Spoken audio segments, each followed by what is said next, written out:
If you've done much travel, especially international travel, you'd probably agree with this statement: jet lag sucks. Jet lag can ruin the start to a much anticipated trip, leaving you feeling groggy, disoriented, and honestly, just plain terrible. In this video, I am going to share expert tips and tricks to help you avoid jet lag. We're gonna talk about what jet lag is, how to avoid it, and even how to get over it if you haven't.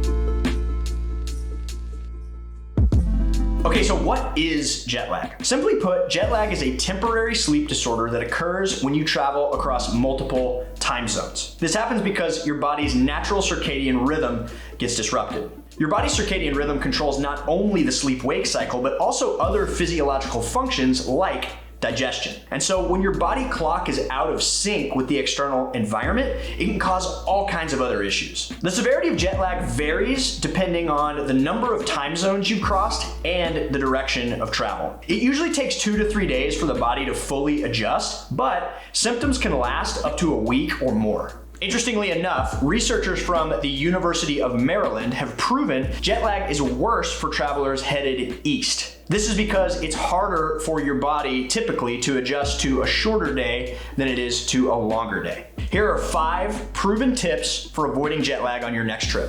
The first is to get on the new time zone ASAP. Don't be that person that's always thinking about or talking about whatever time it is back home. Not only is this annoying to anyone you're traveling with, it just doesn't serve you. Just be where you are. If it's 5 p.m. at your destination, it's probably too early to go to bed. Whether you're tired or you're wired, just follow the cues of your new natural environment and do what the people who live there would do. Don't think about what time it is at home, just get on the new time.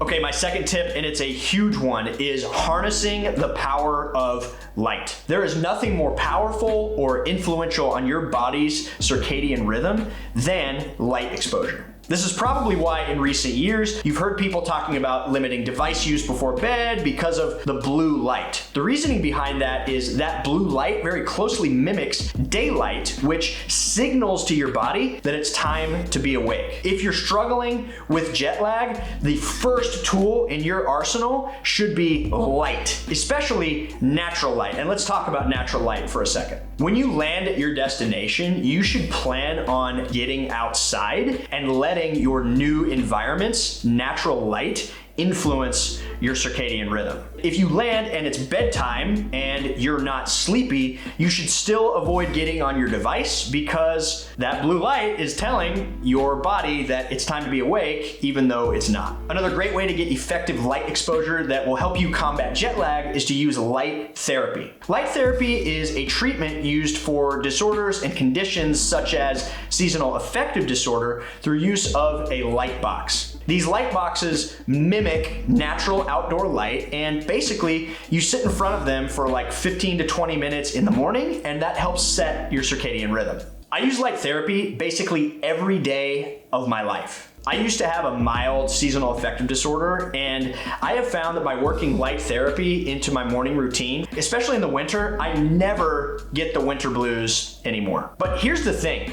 It's also my secret weapon for kicking jet lag, and I recommend it to anyone who struggles with jet lag. Especially when I'm coming home from a long trip, let's say, and I can't be outside sightseeing and on my feet and stuff like that. This thing is my secret weapon. I just sit down, get my 15 minutes of light, and my circadian rhythm is being reset without me really having to try very hard. So the light that I like to use is the Happy Light by Verilux. They didn't sponsor this video or anything. I've literally used this product for probably 5 years. I want to say it was like $39.99 on Amazon. I'll link it below. I'll show you some options, but it puts off UV-free, safe, full spectrum white light therapy, and it's safe and practical for everyday use.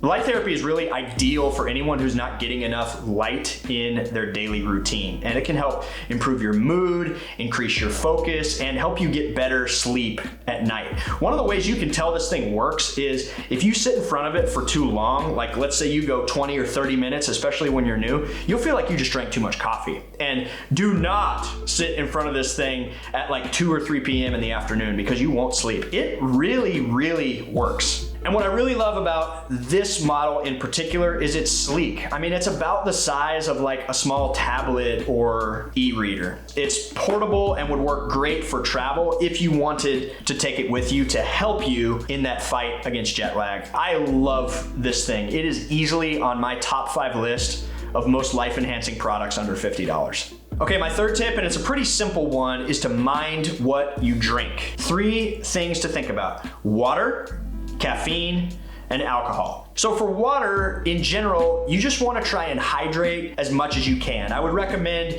even trying to drink a little bit more water than you normally do when you're at home. With caffeine, it depends, okay? So if you are landing early in the morning and you're tired, I would drink some coffee. But if you're landing in the afternoon and you're like, oh, I really need a pick-me-up, if there's any risk, and you know yourself, so make this assessment yourself, if there's any risk that it would be keeping you up at night later than you want to be up, just don't do it. And the third is alcohol. There's differing kind of schools of thought on this. I know a lot of people like to have a glass of wine on the plane dinner service if you're doing that overnight flight, and that'll help knock you out. But the truth is, the quality of sleep you get when you drink alcohol is just so much lower. So my recommendation, and personally what I usually do, is just avoid alcohol for the first 24 or so hours of travel. You know what works for you, but if jet lag is a common problem or a concern for you, I would just avoid alcohol for the first 24 hours. My fourth tip is to use sleep aids if necessary. I'm not a doctor, so do what's right for you. The first thing I'll talk about is melatonin. Melatonin is a common sleep aid, and you may not know, but it's actually a natural hormone that our bodies produce. If it's getting close to bedtime at your destination, you could take a melatonin to signal to your body that it's time to get ready for sleep. A strategy that I have used in the past is I'll take a non-habit forming sleep aid like a Z-Quil or something like that to knock myself out on the flight over to my destination, that long overnight flight, to sort of get a jump start on sleep and to sort of pre-adjust my body to the schedule. You know what works for you though, and if you're the type of person that suffers from sleep aid hangovers, I would just avoid it. Tip number 5 is to move your body. Exercise and physical activity can be beneficial for overcoming jet lag for a couple of reasons. The first is alertness. Exercise increases blood flow, which then can help you feel more awake and alert and combat grogginess. And the second is it can actually help you sleep better. Physical activity and exercise are connected with improved sleep quality and duration, which then is going to help you recover from jet lag faster. One thing to note is you should probably try and exercise in daylight hours. If you're hitting the gym late at night, going for a run right before bed, sometimes it can make it hard to fall asleep. Okay, I recently helped some friends plan a trip to Europe, and they were taking an overnight flight and really concerned about the time change. And I just said, here's a strategy. It's the exact strategy I use. If you do these things, it will help you avoid jet lag. On the flight over, with the evening dinner service, do not drink alcohol. Stay up through dinner, eat the food they provide, and then if it's an overnight flight, you're popping a Z-Quil or a non-habit forming sleep aid or a melatonin, and your mission is to get as much sleep as possible between dinner and breakfast. When the breakfast service comes through, you're drinking coffee, okay? If it's morning at your destination, you're drinking coffee or your caffeinated beverage of choice. Before the plane lands, go into the lavatory and wash your face, kind of splash your face and get ready. You're awake. You're no longer in sleep mode. You're in I'm awake mode. When you land, if you're able to get into your hotel or your Airbnb, do not lay down. Okay, drop your bags, maybe freshen up. I mean, if you feel gross, take a shower, sure, but don't lay down. I know this from experience. Get outside as quickly as possible. Your goal today, if you've arrived at your destination during the daytime, is to adjust to the new environment through natural light, through walking, right? Some exercise, and just, you're there, right? Do not think about what time it is at home. Whatever time it is when you land, even if it's 5 a.m., it's the time that it is there. Don't play that game. Drink a lot of water, avoid alcohol for that first 24 hours, and then try and get yourself some great sleep that first night in your destination. This is the exact strategy I use, and your mileage may vary, but I really think it works. I hope you got something out of this video. Let me know if you have other jet lag tips or remedies, and thanks so much for watching. Drop a thumbs up for this video if you got value, and subscribe to our channel for more videos just like these. See you next time.